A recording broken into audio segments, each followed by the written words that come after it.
Hey guys, welcome to Untitled Blade Works. So I showed this in the video, I think it was earlier today or whatever, and people asked a lot of questions in the past about the English wheel and what it is. And this was for coach working, and that was for building model cars. Yeah, car bodies. That was for building car bodies back in the old days. And I actually, the reason I wanted to show this is I made this years ago, and if you want to come here and get a close-up on this, and I'll show people, like, this is kind of a tutorial if you want to make an English wheel for yourself and not buy a cheap Harbor Freight one or a cheap one that, you know, that's going to be a piece of crap or whatever. This is a really nice setup to do as far as using it. And one of the main things that you want to do is you want to run gussets right here. And this is 2x4 tubing, and this is 3/16 inch thick wall tubing, or not thick wall, but 3/16 inch thickness tubing. And the gussets are the most important right here. And because that keeps this from flexing like this when you're pushing metal through this. And what this is used for is crowning metal this way and this way. And you can take that metal and you stick it in here,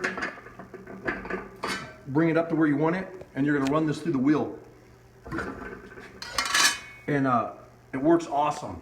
And if somebody was to want to build one, I built this in about 2 hours by myself in the shop. When I was messing around, I wanted to build some panels for my car, and I was kind of bored, and I had all this stuff laying around. I kind of collected it up, threw it on the welding table, and welded it up. And like I said, this is 2x4 tubing with the gussets, and it has a 2-foot throat right here, so that you could do like a whole car hood or a top of a car. So you have 2 foot 6 inches on this side, 2 foot 6 inches on this side. So you have, I left the extra 6 inches so you have plenty of room to move around and jockey the parts around when you're running it through the English wheel. And this piece here, this is just a piece that comes down, and I made this piece here on the lathe, and that's just a big dowel. And then this here is a trunnion bearing out of a forklift. And if you want to get a shot right here, and you can see the bearings in there. And what I did is I made this piece on the outside. This is just a washer and a piece of flat stock, 2 3/8 bolts that I drilled and tapped into that piece that I ran on the lathe. So you have the top bearing, and then this bottom bearing.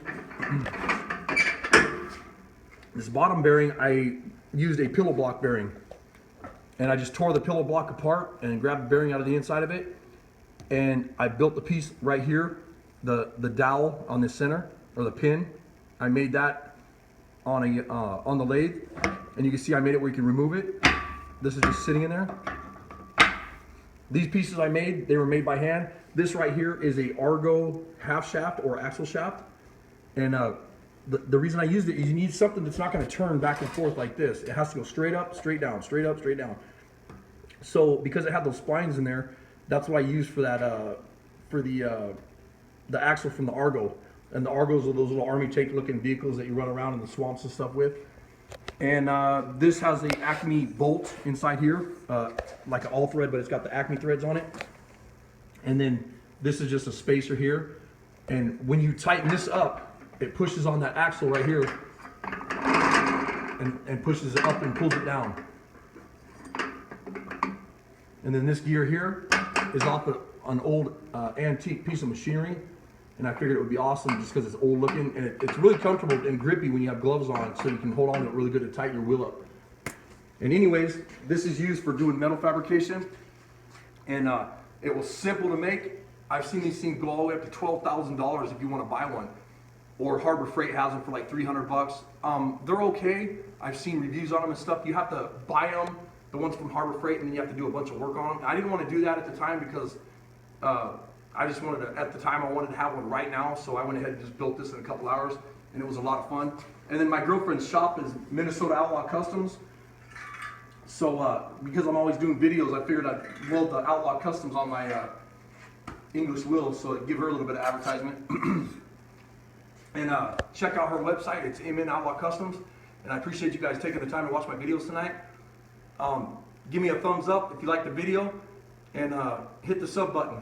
Thanks a lot.